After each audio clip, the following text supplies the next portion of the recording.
and it doesn't work. It's only a built your logo. Hello everyone. Can you all hear me if I just speak like this, or should I use the mic? Thanks. Use mic. Be better, please. You'll get it. Is this better? Okay. Hello everyone. Welcome to Anthropology 101. Yay! This is not the title that any of you were expecting, I know, but this is an academic trick. Here we go. Yay! Yeah. Where's our cake? It's a lie. So I don't know if anyone's been to a panel that I've run before, so just as a sort of brief introduction to who I am a PhD student. I'm actually focusing on fan studies, particularly with regard to British anime fandom, because there isn't a whole lot that's actually been written academically about British anime fandom. Lots about American, lots about Australian for some reason, very little about British, so this is me. I mean, when you do academic study of fandom and fan studies, you need to kind of take a real interest in the dynamics of fandom. And that's kind of how I got to this panel, because I think that the memes and the way fans use memes in particular is actually really interesting, in a way that you maybe wouldn't consider them. So I'm sure no one needs to have explained to them exactly what a meme is. I'm sure everyone is familiar with the concept of a meme, but just as sort of the etymological origin of it, comes from ancient Greek word mimeme, which means imitated thing. There's also the French word meme, which means same. The term was actually coined by Richard Dawkins in the 70s. Specifically, he was referring to the way that cultural phenomena spreads, and particularly melodies, myths. I know he used it particularly to talk about the spread of religion. Yeah. Because it's Dawkins. The way that when people talk about memes now, they are primarily talking about the internet. And if someone says, do you mean, everyone now will think internet. What makes a meme? So, I thought I would use this GIF just because I've noticed recently on Tumblr, someone on Tumblr has discovered Look Around You, which is 10 years old now, and I don't know how it's caught someone's attention, but suddenly my Tumblr is being flooded with GIFs from Look Around You. So it's actually quite difficult to define what makes a meme. All memes are viral, but not all that goes viral becomes a meme, which is probably fairly intuitive. There are plenty of videos, for example, which have become viral, but which do not then inspire memes. It's difficult to identify something that may become a meme, and it's even harder to create one. So, I mean, for example, I'm sure that when they were creating Portal, did anyone, when they were producing it, think The Cake is Alive was going to become a meme, or that Still Alive would have the impact that it did? Probably they didn't. In terms of it being hard to create one, I work in marketing, and we get people from above saying, just do something that's really popular. It's kind of difficult to do that. You can't just create viral content. I know my dad is obsessed with creating a viral video and making a fortune. It's not going to happen if you say, I'm going to make a viral thing. We certainly would not. The marketing team that I work in, we do work with young people. We would not dream of trying to use memes to engage with people, just because they would just look at us and go, what the hell's wrong with you? But the only real requirement for a meme to survive, firstly, I mean, it's created because people are inspired. The only thing that's then really required for it to survive is repetition. And evolution to a certain degree as well, but I'll talk a little bit about that later. Memes themselves did exist before the internet, which, again, probably everyone was already aware of that. The oldest surviving meme that we're aware of is probably the Sator Square. The oldest example of that was found in the ruins of Pompeii. That's how old that is. I'll show a picture of that in a moment. The earliest lolcats appeared in a photograph of Harry Whittier Freeze over 100 years ago. Yeah, she's nodding. Cats and memes, Cats lend themselves so well to memes because on the one hand they will kind of do stuff and on the other hand they'll just look at you disdainfully for everything. Harry Whittier Freeze produced a photograph of some cats in cute little dresses, posed adorably. People really liked them, and so he just kept doing them. Horse manning was a popular way to pose for photographs in the 1920s. It's similar to planking, which is a more recent phenomenon. It was a way of posing for photographs to make it look like you'd been beheaded. The Super S symbol, I don't know, is anyone familiar with Super S? It's also called the S thing. It's an S symbol, which going back a long time. No one's really sure where it begins, but it was just something that kids started to do, and they do it all over the world. And it's a multi-generational thing, because I had forgotten that we did this when I was at school, but then I saw someone talking about it online, and I went, yeah, I remember doing that. We were all drawing it on our jotters, and then I was speaking to my sister recently, who is 6 years younger than I am, and I said to her, did you do this at school? She goes, yeah, we did. No one's ever taught how to do it, and no one kind of ever teaches us, and no one's really sure what it actually is, but we all kind of learn to do it, and it just becomes a bit of a in-school phenomenon. And then catchphrases, of course, which hinge on being repeated. There's a fairly unsophisticated staple, but a staple nonetheless of comedy writing. So this is the Sator Square. The thing about it is it's a palindrome in many ways, so you can read it like this, or like that, or like that. No one's really sure of the translation because apparently they struggle with the arepo bit, but basically it means the farmer uses the plough. Sorry? So I'm working at the You're looking at the palindrome. Someone pointed out as well that you can sort of alternate sides as well and it still kind of works, but that just feels like a little bit too much effort.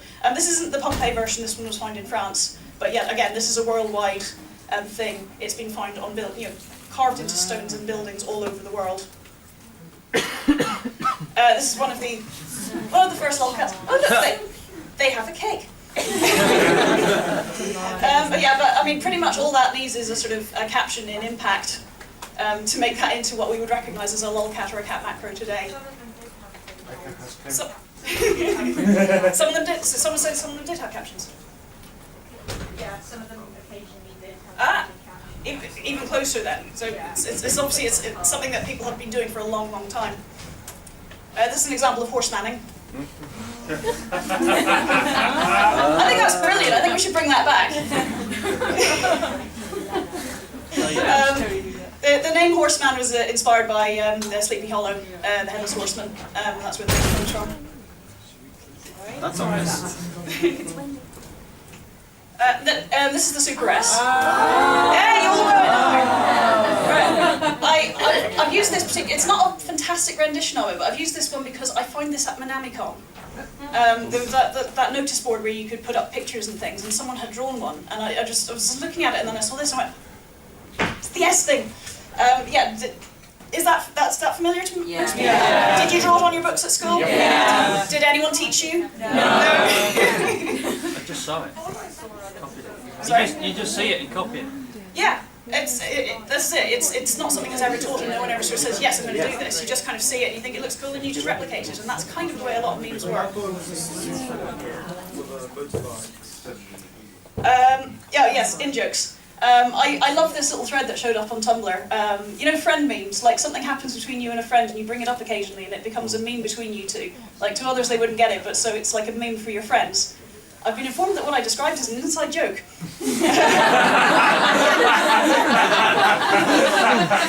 Memes pretty much are inside jokes, it's just that there are more people who are in on the joke. Again, there are multiple levels because different fandoms have their own memes, and then because there are very mainstream memes that everyone is aware of, like Rickrolling, for example. By the way, I'm very disappointed that there has not been a loud groaning every time the bar downstairs plays Never Gonna Give You Up, because they've done it repeatedly and I've yet to hear anyone complain. I Classic. say it's for fuck's sake every time. Pretending it's a classic now and that we enjoy it. It's applaud every time. You pretend that you're enjoying it, but you enjoy That's it. the thing, I have noticed people dancing to it, which is slightly disturbing. But what's really nice about this as well, I mean, I don't know how well you can see it at the back, but in the tags people have started adding their particular in-jokes with their friends, and they're completely nonsensical. Leave me alone, Richard Nixon. That's how Yowie starts. Fuck me in a garden. I don't think I want to know. But in-jokes, everyone is aware of in-jokes, everyone has in-jokes, and memes are just an internet kind of extension of that. Hello, wife. Yes, Jenna is my wife. This is my in-joke. Jenna is only my wife if both of our respective significant others die in a boating accident. And it must be a boating accident, nothing else will suffice. That makes absolute sense. We do both love our significant others. It's just that if something awful happens, We specifically... could fake their deaths. You can marry her and then become a bigamist. I don't like that idea. What happens if we end up in an arrow type situation where we marry each other? The death of memes. Most memes, especially on the internet, are very short-lived. Everything moves so fast on the internet. I mean, we talked about sort of things like catchphrases and the State or Square, which have been around for a long time, and those have survived possibly because they are offline and because they're fairly universal. On the internet, because everything goes so quickly, and because we are so used to kind of getting everything very immediately through the internet, memes kind of rise up organically and they die very quickly as well. Ironically, it's the repetition that actually kills them. People, I think, like repetition to a degree, and we like a certain degree of predictability. I don't think anyone would ever say they like unpredictability. Spontaneity, yes. Unpredictability, not so much. There's a sort of a joy of memes in that you see them and you kind of know fairly immediately, as long as you're in on the joke, you know immediately what you can get from it. But every joke can be over-egged, and it's very easy to do that on the internet with memes. Trying to artificially sustain them only kills them faster. Again, talking about using it in advertising and... Milhouse is not a meme. Milhouse is not a meme, but Milhouse is not a meme is a meme. But yeah, I mean, to go back to sort of using them in marketing, anytime an advertiser tries to cash in on a meme, it dies. And especially because advertisers kind of come to the memes very late in the game anyway. I mean, the very immediate example that comes to my mind is when Gangnam Style went viral. Yeah. And everyone was doing Psy and Gangnam Style and everything, and then Boris Bloody Johnson says that he and David Cameron practiced the Gangnam Style dance, and that was dead. And then it was used, and then the dance was used in an ad for e-cigarettes, and it was even deader. But yeah, I mean, someone mentioned Milhouse forced meme. Again, forced memes kind of just die out because no one wants to deal with them, and people who try to perpetuate them get shut down. It's a brilliant story. When way back in the day on 4chan, they tried to make the Black Parade into a forced meme. When I was. Yeah, when I was. Right, there was one time I was at London Expo and I was walking down the corridor, and there was this crowd of fellas in front of me, and one of them just stopped, turned around and shouted, "When I was!" And someone from the other side of the hall shouted, "A forced meme!"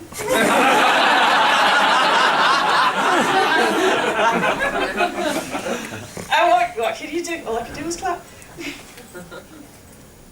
Yes, to talk about it again. I actually love meme culture because it throws advertisers for such a loop. They try so desperately to appeal to the youth, but the youth moves on to something 2 weeks later and remembers the other thing as an embarrassing part of their past. Memes, the true weapon against capitalism. But it's true. I mean, these sort of, anytime you see anything that's mimetic shows up in advertising, marketing, or political even, it's generally at the point where the people who were perpetuating it have lost interest in it. And you know the fist pumping baby? Yeah, it showed up in an ad for something. I was going on the tube one time and there was this gigantic poster with that kid on there, and I went, what? Sorry? No one's told Reddit it's uncool. Do memes serve a purpose? Would anyone say that memes do serve a purpose, or are they just kind of a nonsense, do you think? They serve a purpose. They're entertaining, they're kind of fun. They make me happy. Okay, yeah. They're great for breaks at work. I think that they encapsulate meaning, so if you want to communicate an idea or a feeling or just the fact that everyone knows the joke, you just put it in a meaning and then everyone goes, oh yeah. I'd say more than that, they seek to group people together. Mm-hmm. Yes. That feel when creating a feeling of community. Yes. Okay. It serves a purpose for me because I'm Turkish, and in Turkish meme, if you read it, it says meme, and meme in Turkish is boobs.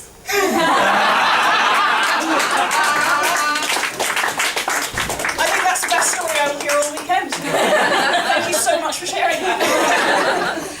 Yeah, I mean, it's very easy to think of memes as just being sort of a silly thing and a distraction. I mean, people are saying, yeah, they're entertaining. I think they do actually serve a stronger purpose, which you touched on. So a quick mode of communication. The whole point of a meme is that it's punchy. It's because so many of them are visual. So when you see a meme, and as long as, like I said, as long as you are already aware of what the joke is, you see it and you go, ah, yes, got it, and it's immediate. illustration of this is if you try and explain a meme to someone who doesn't understand the meme, it's not funny. It's trying to explain a joke. A shortcut to comedy and/or artistic expression. I'll talk about this a little bit later, but I mean, if you're not particularly artistic, I mean, for example, I can't draw to save my life, but it is very easy to create a macro, because all you need to do is find a picture and think of something funny to go with it, and there are generators online that you can use to add your text, and there you've got your you're taking part in the meme. So you haven't created a meme, but you've added to it. Yeah, because most of them are meant to be funny, it's an easy way to be comedy. Social identifier, yes, you said about grouping people together. Again, I'll go into this more when I'm starting to talk about fandom specifically, but you do have people who belong to a social group will have little sort of in-jokes within their communities. And so if you're there and you see a meme and you understand it, then I feel included. And you know, it's one of those, you know, I don't get the joke, I want in on the joke kind of thing. And then once you are, you feel included in the community. Also, a mode of exclusion, mockery, and/or miles trolling. Again, when I was saying about, you know, sort of, if you're in on the joke, you're part of the community. If you're not in on the joke, you're outside it. And the number of times I see people on Tumblr posting jokes, which are maybe a little bit obscure, and the people underneath saying, I don't get it, someone please explain, and then someone will inevitably say, don't explain it. You know, which is a little bit mean. Did anyone see the Ides of March one that went round? Oh yeah. I laughed so hard I fell off my bed. It's amazing. It's so funny. Is that the bottle of Caesar salad dressing with a knife in it? But someone, didn't. Someone said, I don't understand. How has this got like 1 million hits? Yeah. You know, I don't understand it. And someone put, Just a knife in some ranch dressing. The one I quite like is the one I quite like is someone has taped a French fry to someone's windshield and put a note on that says "Call Autoglass." Because it's a chip on your windscreen. But Americans are confused by it, and you know, again, lots of Americans saying, "I don't get it," and trying to understand it, and you know, British people going, "Don't explain it." For mockery, I mean, generally a lot of memes come up, you know, and are used in terms of mockery because someone has said or done something really stupid, or something which has been, you know, illogical. How do I shop web? How does that shop web? Yeah. What I was largely thinking of was, well, I mean, a very recent example was, do people know who Natalia Kills is? Oh. Yeah. Natalia Only Kills. through Tumblr. Yeah, only through Tumblr. I'd never heard of her before this. Is she actually a musician? I don't know. But she was a judge on the New Zealand X Factor. And She's that horrible one. yeah, very infamously, she recently tore into a contestant because he was wearing a suit on stage, and she decided that he was copying her husband. And she tore into him for being a copycat, and you know, this doppelganger, and you know, you're a joke and all this kind of thing. And people didn't respond very well to that because it's kind of stupid to call someone a copycat for wearing a bloody suit. Well, she called him, basically said he looked like he was going to murder everyone and put their skin on. Yeah, that's just kind of mean though. Yeah, it kind of went too far. But yeah, so she lost her job, which is sort of appropriate, but because the internet got it, and because the internet is a cruel and harsh place, people then kind of started using this screed, this diatribe that she'd gone off on, to then work into other memes. And I do have some examples, I can't remember how many I've got on here, but it's the inventiveness of taking that and then using it, and it's always, I'm mocking you, kind of thing. There's something about mocking. I'm reading the news this morning. Russia has banned memes. Has banned memes? Yes, it's not quite that they've banned memes, it's more that they have... Anything that misrepresents the person in the meme. Yeah, it's legislation as I understand it which already existed. It's just that they were kind of announcing that they were going to be harsher on it. It's something along the lines of, if you use a picture of a famous person to, you know, in a meme sense, but you use it to mock them in a way that's not related to their personality or their character, then you can have it removed. Yeah, strangely enough, a lot of the first sites they've taken down are opponents of Putin. Yeah, yeah. But is anyone surprised? All I can think of is now, I don't always ban memes, but when I do...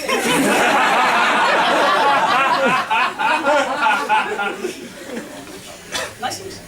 You know that shortcut to comedy routine? Yeah. You see, it's very immediate. It's something that people are already familiar with. That you say it, everyone laughs. The mild trolling. I used to work for a magazine, and we had a forum, and so every now and again we had trolls come on. And I find actually through moderating the forum that memes could actually be a really good way of troll control. And just because so many memes are kind of non sequitur in their nature, and it's difficult to respond to a non sequitur. I think probably when Anonymous was doing all the Scientology protests, so much of that consisted of them standing outside the various buildings and chanting memes, which at the time I thought was kind of stupid because it's it dilutes your point. But at the same time, how do you respond to that? Yeah. Remember. By trying to sue them. But it's difficult to respond to. And one of my most loved ways of dealing with trolls, which was a meme, was Bel Airing. Which I haven't seen anyone Bel Air in a long time, but it was absolutely beautiful. Do people know what that was? Yeah. Okay. It's a classic. It's a classic. Someone posts something stupid, you repost what they say, but then at some point your mum gets to you and says you're going to live with your auntie and uncle in Bel Air. And I have used that to shut down trolls. It was brilliant because they just had no response. You did the same thing with walking the dinosaur as well. Sorry? You did the same thing with walking the dinosaur. What is walking the dinosaur? What is it? Burst through the door, everybody... Oh, that one, yes! Open the door, get on the floor, everybody walk the dinosaur. Yes, I know it now. Stop hammer time. The other thing that again, mild trolling, different type. The precursor to Rickrolling was called duck rolling. For anyone who's not familiar, what I really liked about this was it really made a virtue of the way that 4chan displays its posts. Because when someone replies to a post, it generates a little sort of text link to the post, but the posts are displayed as numbers. So you can follow a conversation trail back. You just have to keep clicking on the numbers. So what people were doing was going into a thread, posting what seemed like an interesting response to something, and then when people click on the link, all they get is a picture of a duck with wheels. And completely nonsensical. Made no sense. I loved it. People got really angry. It was 4chan. Everyone's going to get angry. Well, 4chan is trolls trolling trolls. So to move on to memes and fandom. So any given subject can and does have memes associated with it, which are incomprehensible to those outside of the fandom. Like I've already touched on, it's not necessarily a fandom-related thing, but fandom really perpetuates them like nothing else. If you go on Facebook and you type memes into the search bar, it will come up with a huge list of groups, and it's wrestling memes, it's anime memes, it's cosplay memes, any kind of meme that you can think of. I used to work with a guy who was really into American football, and he had an American football memes Facebook page that he looked at, and he would sit there laughing his head off at them, and I just sort of because I don't know anything about American football. It was really his thing, and he just sit there and laugh. Then at the other end of the scale, I could sit there and look at some of the other memes that were on my Facebook list, and he'd be completely bewildered by them. Memes serve as an easy way for a fan to engage with their chosen fandom, regardless of their individual artistic talent. Like I say, I can't draw at all. I can write, but I don't really like writing fan fiction. If you have really no artistic inclinations and you want to engage with your fandom, but you can't draw, you can't write, you don't know how to sew, you don't know how to do cosplay, or you maybe don't want to do cosplay, engaging with memes is a really good way of engaging with your fandom and feeling like it's part of it, especially because when you use a meme to engage with your fandom, you are expanding the fandom. And something I really like about fandom is that fans, not all fans, some people do, to talk about anime fandom particularly, there are plenty of people who are content to just buy DVDs or stream things online and stay at home, and that's what they do, and that's the extent of how much they like anime. We are all, I would say, active fans. I think there's active fans and there's passive fans, and we are active fans because we take an extra step. Because coming to a convention, making a cosplay, doing a panel, and all the stuff that we do for when we come to conventions, it requires time, it requires money, it requires effort. This is stuff that we don't have to do, but we do it for the love of it. And memes are actually a fairly low-level and easy way of doing that. I'm just going to get my water to me. So, I would say that memes could be argued to be transformative works in much the same way as fan art and fan fiction and cosplay as well to an extent. Anything that you do which adds to the fandom surrounding the original material. You can't really add to the original material, but you can add to the universe around it. And that's essentially what fandom is. I've seen people online who have said that they consider the fandom to be more important to them than the actual source material, which I don't really have time to discuss, but it's something that I can understand I can understand what they're getting at. Yeah, so some examples of the ways that we can use memes within fandom. Text posts, generally see those on Tumblr, but you do also things like copy pasta, for example, which originated in 4chan and other places. Image macros are a really easy way of doing it. Audio and video mashups, I've got some examples of those, which are beautiful things. Those require a little bit more effort, so it's really, really cool that people actually do those. And photography. Photography is an interesting one. I think probably best if I just show an example of that. So these are Attack on Titan inspired forced perspective photographs. I don't know how clearly people can see them, but it's literally you have someone who's very close to the camera and some people who are very far away from the camera, and you just make it look like they're being eaten. And I think that's really inventive. I really like that. And you do tend to mostly see these things in Japan. Has anyone seen any Western examples of this? Yeah? There's an image community online I used to partake in. I used to do a lot of stuff. Oh, cool. Cool. Every time you see it talked about, it's always kind of in terms of the Japanese fans that are doing it. But I mean, there's no reason why it couldn't be picked up elsewhere. It's the same thing that people do with the Tower of Pisa. Everyone. Oh yes, of course they do, don't they? Yeah. Everyone who goes to the Tower of Pisa tries to do that picture and usually mess it up. There were Quidditch pictures that have been going on recently where people sort of get on brooms and jump as they take the pictures. Oh yes, of course I've seen those. Yes. It's not quite the same as forced perspective, but yes, it's a simple photography trick, and it's a way of sort of expressing your part of the fandom. People do Dragon Ball ones where they just try and grab any big light they can stand in front of the poster and just do it. Yes. Forced perspective is a really old trick.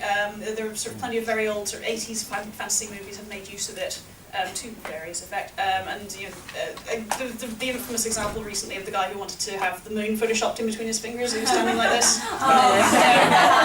And it didn't work because he asked people on the internet to do it, and people on the internet don't do things the way they're asked. Yes, sorry. With the Tower of Pisa thing, so many people were doing it. One guy came up and said everybody was kung fu fighting. Yeah, I was thinking that as well. What? I like that. Right, I think the next slide I have, because it's a video and it's going to autoplay, but Attack on Titan has inspired a few memes, and one of them I really like is the thing about how Attack on Titan theme goes with everything. I'm sure you've all seen it, and I'm really hoping that the volume isn't going to be too horribly loud on this. But at the same time I'm hoping that there will be silence. This is, I think, the best Attack on Titan mashup. Can't have the windows there, we'll just slam it.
I assume most people are familiar with the opening sequence because it became such a big thing. And there have been so many mashups, and the really good ones are the ones that show an actual good understanding of the structure of the title sequence. Because so much of the direction of the title sequence went along really well with the song. And so when a really good mashup is one that's going to not emulate it, certainly not in a sort of shot by shot kind of way, but it captures the nature of it. I've seen other ones which have really not been quite as good. There was an Avengers one that I really wanted to love, and it was just very, very poorly done. But yeah, I mean, but that shows a level of engagement. It's a level of dedication, which goes far beyond a sort of passive, I watched it, okay, done. I think the next thing I have is a music track. The first time I heard it, it took me absolutely ages to work out what this was. Again, this is, someone has taken an existing meme and built upon it to make it into something else. And it's kind of guess the song kind of thing.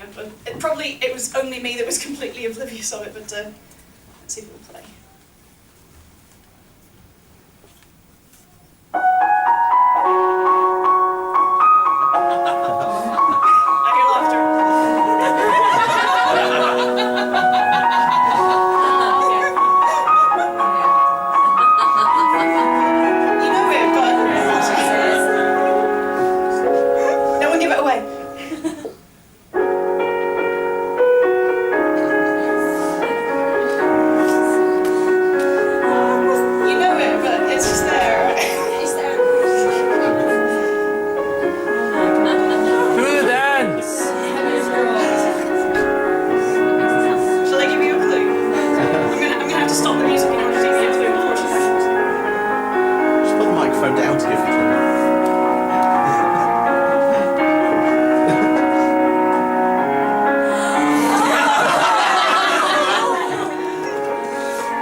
I used an MP3 converter from YouTube.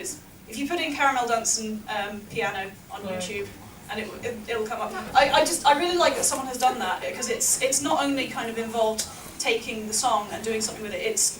They have actually, as far as I know, the guy who actually recorded it just kind of did it. You know, he kind of picked it out. So he worked out his own arrangement in his head, pretty much, and then just played it. I'm going to stop because that's really distracting.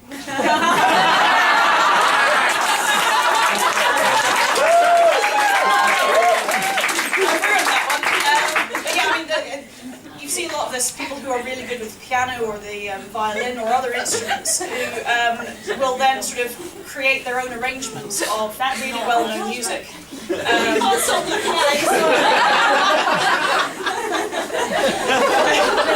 But yeah, I mean, it's a level of dedication which sort of goes beyond sort of passivity. What I was going to use this was was of course in British Anime Fandom we have our own memes. Sitting in the holding room at the masquerade at Minami, and sitting next to two girls, and they were just sitting there going anime. And then sitting in the holding room for the masquerade here last night, and there were two girls sitting there going anime. I have to confess I didn't actually see this skit when it happened because I had an absolutely dreadful migraine. But I was very aware that, I mean, I would love to know if Keith, when Team Giblets were coming up with this, I would love to know if he thought that it would become the meme that it has become. He probably did, to be honest. But yeah, it's one of those things. And I've got a couple of others. There was one associated with KittyCon a few years ago, which came from someone who was not part of the convention, but who was in the hotel, sharing on Twitter their feelings on... And everyone knows what this is now. Yeah.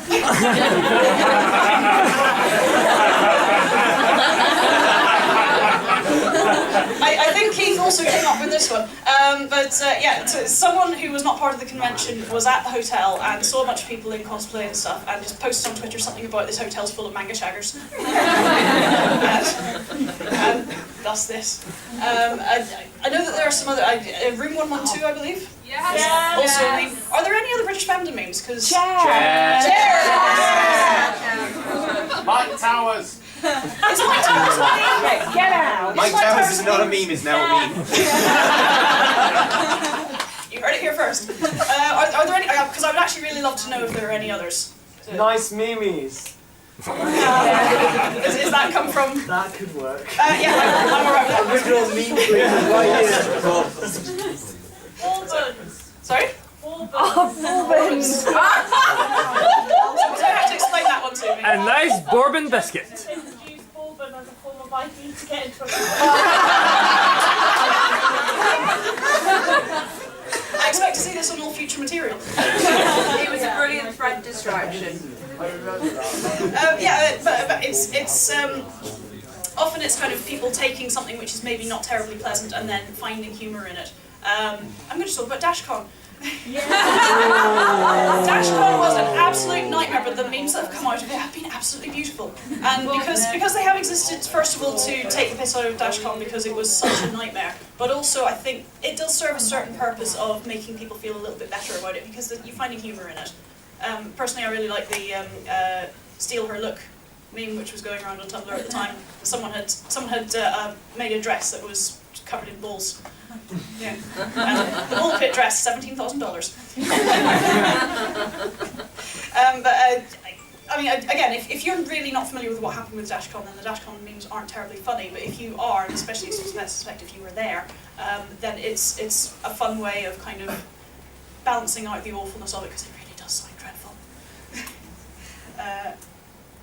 Yes, there's more to memes than you think. I like this post. Do you ever wonder if, in a few decades, memes will be featured in history textbooks as part of history and internet culture? Because if my descendants even have to so much as read the words skeleton and war together, I'm coming out of my grave to fuck shit up. But wouldn't that actually start the skeleton war? And the way fan studies is going, I don't know how much has been actually written about memes, internet memes, in terms of fan studies, but I think it's something that can't really be ignored. It's in terms of what I'm doing for my PhD, it's probably not something that I'm going to write about, but it's something that I'm definitely interested in and that I will probably expand upon later in my academic career. I'm running massively under time, but I know I heard some people outside wondering if they'd have time to get food before the closing ceremony. So yes, you will. Oh yes, just a good job. Someone speculated that Longcat might be dead. No, he isn't. And also, as someone pointed out, his owner has gotten married.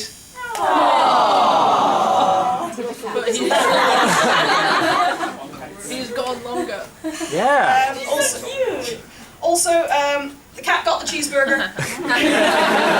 We shut down the internet. The internet is done, everyone go home. Okay, I think that may be everything that I have. Oh, yeah. Is there anyone that actually did come here thinking they would get cake? No. Me. Naive, do you think I am?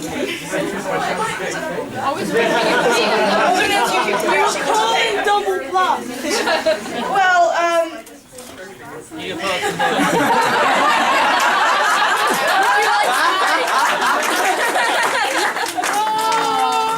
I'm not sure if I can let Captain Picard down.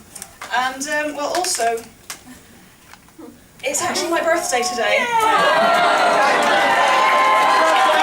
You have to promise not to sing happy birthday to me. Happy birthday to you. Happy birthday to you. Happy birthday, dear Leah. Happy birthday to you.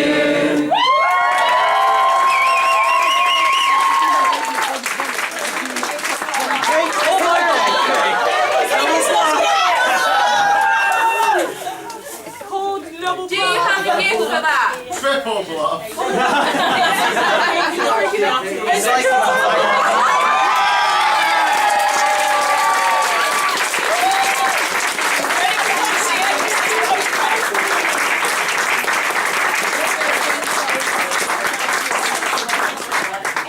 So I don't have anything else, but if anyone would like to come up and have a slice of cake, I suspect most of you probably do.